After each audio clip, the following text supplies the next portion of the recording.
Soyez bénis et bon lundi à tous. Bienvenue à cette nouvelle semaine. Que la paix et l'amour du Seigneur nous accompagnent dans ce mois de décembre. Nous sommes à la deuxième semaine. Waouh, ça file, ça va vite. Dans 2 semaines et demie, nous sommes dans la nouvelle année.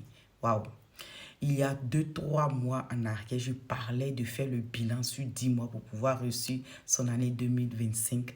Donc, ce qui faisait comprendre que en 10 mois, nous avons déjà fait les bilans et les derniers 3 mois, c'est juste pour tester ce que nous voulons accomplir dans le dans l'année 2025. Et j'ai aussi énoncé le fait de comprendre les 5 potes fondamentaux pour réussir son année 2025. Qui ils étaient, les potes spirituels, les potes familiales, les potes émotionnels, les potes sociaux et les potes professionnels. Et ce sont ces 5 points-là qui sont fondamentaux à reçu dans notre succès ou l'année 2025. Donc, sur ce, aujourd'hui, j'aimerais encore vraiment évoquer la présence et le pourquoi que nous devons vraiment suivre Dieu, nous laisser guider par lui parce qu'il connaît les projets et les plans qu'il a formés sur notre vie. Amen. Et la semaine dernière, nous avons évoqué le passage qui se trouvait dans le livre de Job 22, verset 28, qui disait que à notre résolution répondra le succès et la lumière de Dieu brillera sur notre chemin. Oui, et cela, j'avais invoqué aussi la partie, oui, du semeur qui disait que à notre décision, donc ce que nous décidons de vouloir faire, ce que nous décidons d'entamer, ce que nous décidons de vouloir créer, le succès de Dieu nous accompagnera dans ça. Et nous aurons le succès. Pourquoi? Parce que c'est Dieu qui connaît ce qu'il a prévu pour nous.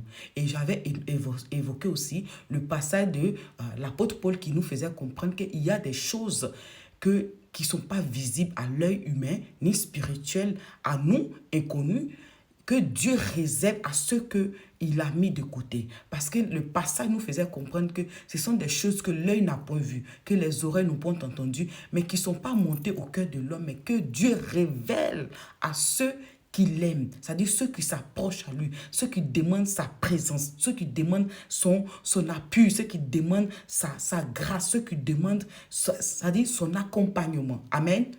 Pour cette nouvelle semaine, nous allons voir encore le pourquoi nous devons invoquer Dieu dans notre vie ou dans notre activité pour pouvoir réussir.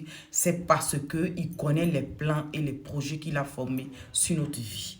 Et aujourd'hui, j'aimerais nous partager le verset de Jérémie 33, verset 3 que nous allons lire tout à l'heure. Allons le lire. J'aimerais vous lire en 2 versions. La première version nous fait comprendre. Invoque-moi et je te répondrai. Je te révélerai des grandes choses et des choses secrètes que tu ne connaissais pas. Amen. La deuxième version nous fait comprendre. Invoque-moi et je te répondrai. Je t'annoncerai des choses cachées que tu ne connaissais pas. Donc, entre la version second, livre 21 et la semeur, nous fait comprendre qu'il va nous révéler les choses cachées. Ici, il dit, il va nous annoncer les choses cachées. Le Seigneur Jésus-Christ parle du Saint-Esprit qui va nous annoncer les choses en avance, les choses cachées que nous ne connaissons pas, mais que le Saint-Esprit puise de lui pour nous révéler cela. Et même le livre d'Ésaïe nous fait comprendre que c'est lui qui révèle les choses longtemps à venir, les choses que l'homme ne connaît pas. Donc, voilà pourquoi nous devons nous appuyer sur Dieu pour reçu. Parce que c'est lui qui connaît la direction. Et d'ailleurs, il parle dans le livre de Proverbes 3, à partir du verset 5, de ne pas nous appuyer sur notre propre intelligence ou connaissance humaine, mais d'avoir confiance en lui. Et lui, il aplanira nos sentiers. Donc, il y a un sentier à emprunter. Il y a un chemin à emprunter. Mais ce chemin, il est connu par Dieu. Parce que nous ne connaissons pas. Nous ne savons pas. Et d'ailleurs, j'avais énoncé la fois dernière dans le livre d'Ecclésiaste qui nous faisait comprendre que nous ne savons pas comment Dieu forme l'embryon dans le ventre de la femme. Ce qui veut nous faire comprendre que lorsque la femme enceinte, les premières 2 semaines ou 3 semaines, la femme souvent, elle n'est même pas consciente qu'elle est enceinte. Mais l'embryon déjà est en vie. Est en vie. La femme peut faire beaucoup de choses, mais sans savoir qu'il y a une vie en elle.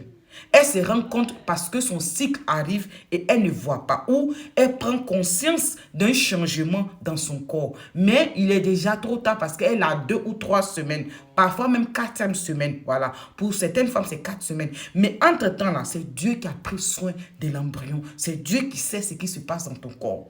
Donc, c'est lui qui connaît ce qu'il a prévu pour vous. Amen. Donc, j'aimerais que vous preniez conscience sur cela. Hein, je vais vous laisser parce que là, j'ai un visitateur qui vient me trouver ici. Donc, on va couper court. Soyez bénis et bonne semaine à tous. Ciao, ciao.